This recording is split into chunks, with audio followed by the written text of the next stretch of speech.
কোরআনে কি বলছে আল্লাহ তাআলা, এই বাণীগুলা কিন্তু আমাদের কেউ শোনায় না। তার বাংলা কি, সেই ঘটনাটাও আমাদেরকে শোনানো হয় না।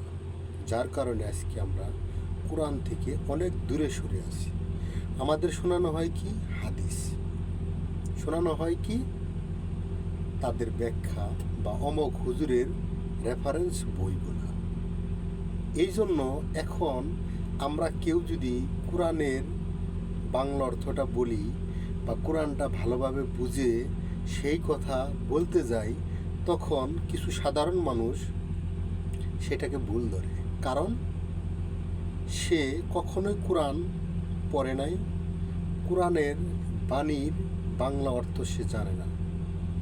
আর সে বাংলা অর্থটা যদি কেউ বলে তখন সে জ্বলে ওঠে। আপনি বিশ্বাস না হলে আপনি কোরআন মতো চলে দেখেন, কোরআনের বাংলা অর্থগুলো বুঝে শুনে পড়েন। আপনাকে